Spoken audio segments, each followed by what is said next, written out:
sekali tidak sholat dengan sengaja, maka hukumannya 40 tahun dalam neraka.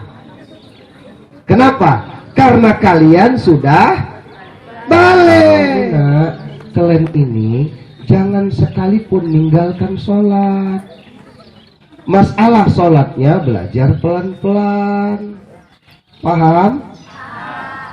Ingat ya, jangan sempat tidak sholat sekalipun jadi, karena dosanya sangat luar biasa. Kalau orang tua tidak sholat, doakan dia. Ya Allah, bukakan pintu hati ayah mamaku ya Allah, biar dia tobat kepadamu ya Allah, baru paten. Oke? Yo, kita belajar aja pelan-pelan. Laki-laki, saya ajari. Sholat tangannya begini, setentang dengan anak telinga. Ini takbir laki-laki. Dibuka ketiaknya. Kenapa? Karena ketiak laki-laki tidak bau. Oke? Perempuan tidak boleh dibuka. Dia dikepit. Kenapa? Karena ketiak perempuan rata-rata bau. Begini dia. Bukan itu ngajinya. Perempuan tidak boleh dibuka, makruh. Maka perempuan lembut. Perempuan ini lembut. Nah, kalian tuh lembut. Manggil gurunya pun ibu guru. Lembut. Kok laki-laki baru agak tegas kan? Ibu guru. Enak. Kalau kalian lembut-lembut, coba 3 ditambah 3 berapa? Ibu mau tahu aja. Lembut cakapnya. Ya kan? Nah, yuk, itu perempuan. Maaf ya, saya belajar sebentar aja ini. Lipat tangan. Nggak usah payah-payah. Tutup tangan kirimu, letakkan di atas pusatmu sedikit. Di atas pusat sedikit. Tutup dengan tangan kananmu. Kenapa di atas pusat? Kenapa mesti perut ditutup? Jawabnya, perut ini nak, ini tempat najis. Kotor. Apapun yang keluar dari perut, mau dari belakang, dari depan, semuanya najis. Maka tutuplah perutmu. Ada juga yang nutup dadanya, boleh. Ada yang mereng sikit, boleh. Ada yang mereng kali. Itu baru tidak boleh. Diri tegak, sholat awak baik-baik. Dah, yang pakai peci, buka keningnya sedikit. Kalau yang nggak pakai peci, naikkan rambutnya sedikit. Untuk apa? Sujud. Ya kan? Baca Fatihah, ayat sujud. Rukuk, iktidal, sujud. Sujud aku kaji, ada 7 syaratnya. 1, kening sama hidung jadi satu. Kena kening boleh, kena hidung enggak boleh. Harus kening. Kening dan hidung jadi satu. Yang kedua, syarat sujud adalah 2 tapak tangan. Tidak boleh begini. Tangan dirapatkan jarinya kalau sujud. Kalau ruku, tangan dibuka. Kalau sujud, tangan dirapatkan. Oke? 2 lutut. Ini syarat sujud. Kemudian 2 ibu kaki atau jempol. Itu syarat sujud. Pak, boleh pakai telekung warna hitam? Boleh. Pakai coklat? Boleh. Pink? Boleh. Pong? Boleh. Tapi yang paling bagus adalah tetap putih. Laki-laki gitu juga.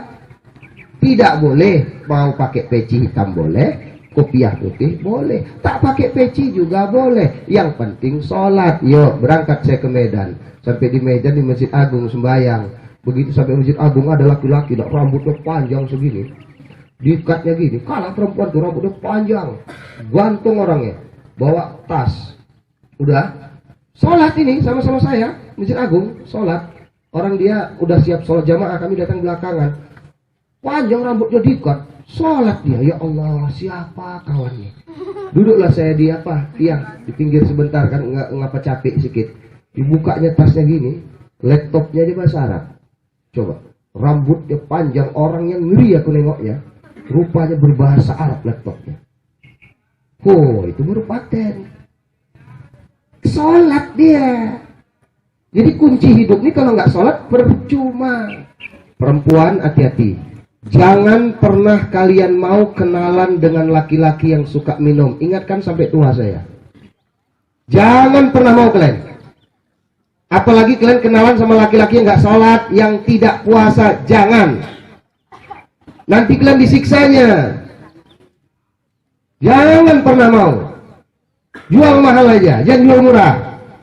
Kok mahal Pak Ustadz, murah aja nggak laku kok Pak Ustadz. Jangan. Jual mahal sekalian. Ini gampang kali, jangan nak. Ingat ya, yuk saya kasih dosanya. 10 tingkatan orang yang minum itu semuanya berdosa. Contoh, Pak, aku nggak minum Pak, tapi aku ngawani kawanku minum Pak. Kawanku minum, aku kan enggak. Dosanya sama-sama yang minum. Minum darah bercampur nanah. Pak, aku nggak ngawani kawanku minum Pak. Duitku dipinjam 2.000. Mau beli minuman kurang orang tuh.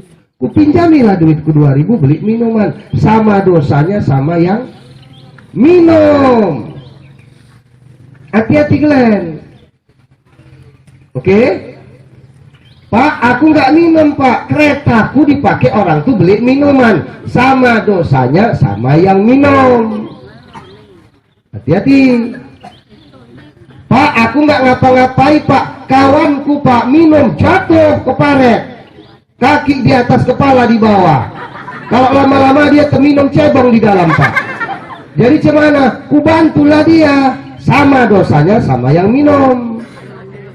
Kalau ada kawan kalian jatuh, mabuk, tersungkur, muntah, biarkan saja. Kalian bantu, dosanya sama, kalian sama yang minum. Paham? Pak, nggak ngapa-ngapai Pak, cuman di halaman rumahku Pak, orang minum. Sama dosanya, kalian sama yang minum. Hati-hati ya. Assalamualaikum warahmatullahi wabarakatuh. Ustaz, saya mau bertanya, apa hukumnya kalau kita pacaran pada bulan Ramadan?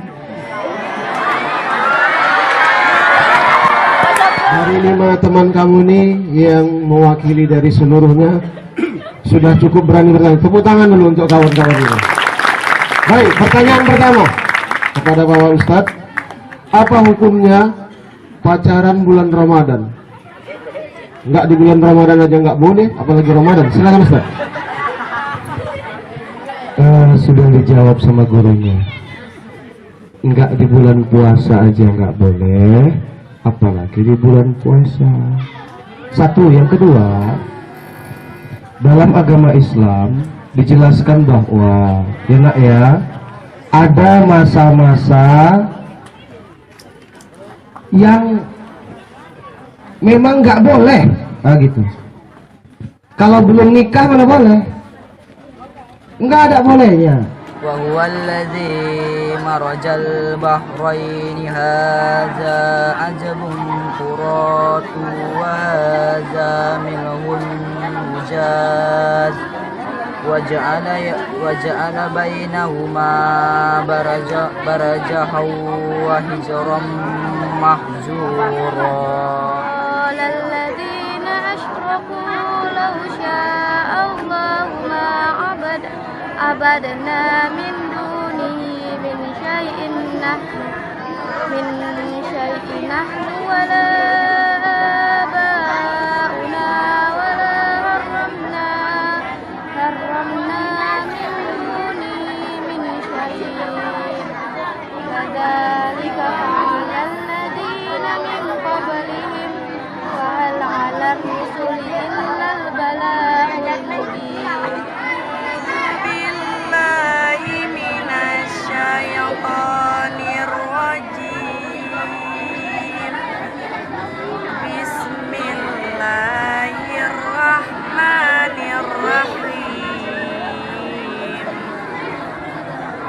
wa innal ladzina la yu'minuna bil akhirati annis sirati lana ibun walau rahimnahum wa kasafna manihim min durrillah. Jika malam itu dimulai sejak matahari terbenam hingga fajar. Jadi kalau matahari terbenam jam berapa? Jam 6 ya. Maghrib, waktu maghrib itulah terbenam 6:30 ya. Sampai mau menjelang subuh itu dibagi 6. Jadi kalau katakanlah 12 jam, 2 jam terakhir sebelum subuh itulah waktu sahur. Ini kata Syekh Ajamaksari dalam kitab Akashisab ya. Dengan demikian, jika malam berlangsung selama 12 jam, maka 2 jam terakhir adalah waktu sahur. Hendaknya diingat bahwa makan pada akhir waktu lebih baik dan lebih besar pahalanya daripada makan pada awal waktu. Nah, jadi misalnya subuh sekarang jam 5 kurang 10 ya. Nah, 4:30 masih bisa makan? Bisa ya? Kalau setelah imsak bisa makan nggak?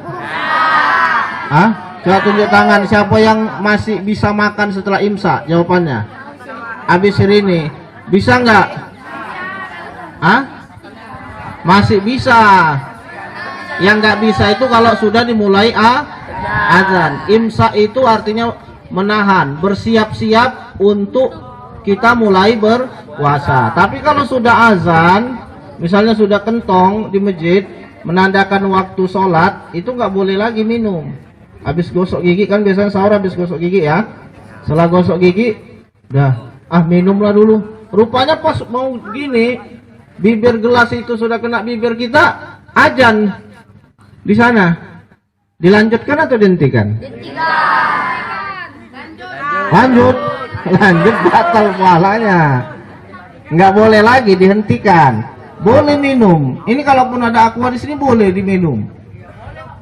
Tapi jangan ditelan. Iyalah. Jangan lewat tenggorokan, itu batasnya. Jadi kalau kumur-kumur, ya kumur-kumur ini kan lagi kering semua bibirnya ini. Kumur-kumur jangan ditelan, nggak boleh. Tapi kalau kita ya membasahi bibir saja nggak apa-apa. Kita lanjutkan. Ini keutamaan sahur. Dalam menjelaskan hadis Sahih Bukhari, Syekh Ibnu Hajar rahmatullah alaihi, Syekh Ibnu Hajar ini ulama besar, ya. Apa kata beliau? Mengemukakan beberapa alasan tentang keberkahan sahur. Tahu kalian siapa Syekh Ibnu Hajar ini, nak? Ustadz, ulama besar, penulis kitab. Tahu kayak mana dulu dia jadi ulama? Bapak ceritakan sedikit, dengarkan. Ini jadi inspirasi bagi kita semua. Jadi suatu ketika Syekh Ibnu Hajar ini dia merenung di dekat semacam sumber air. Rupanya dari atas sumber air itu, di bawahnya ada batu padas. Kalau kamu pernah ke Brastagi, pernah ke Parapat, ada batu yang sangat besar kayak rumah. Seperti itulah. Ada, misalnya ini atapnya ya. Sumber airnya dari atas. Kemudian ini batu. Air dari atas nih menetes. Tek, tek, tek. Batu yang padas tadi yang awalnya rata, itu bisa belekuk gini. Melengkung. Belum sampai bolong, masih melengkung dulu. Maka Syekh Ibnu Hajar memperhatikannya. Kenapa air yang lembut? Air lembut kan? Kalau sudah menyentuh bibir, kena tenggorokan rasanya. Hati-hati, ini iklan Sprite lagi Bapak. Nggak boleh ya. Nah, jadi Syekh Ibnu Hajar itu berpikir, Batu yang keras ini aja kena air yang lembut kok bisa lekuk dia. Nah, berpikir, oh, dapat inspirasi, dapat ilham lah Syekh Ibnu Hajar. Beginilah ilmu.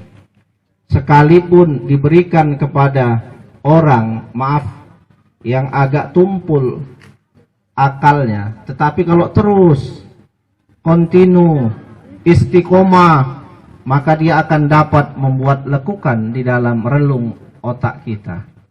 Kayak batu tadi nak. Akhirnya Syekh Ibnu Hajar ini terus berguru, akhirnya menjadi satu orang alim yang besar.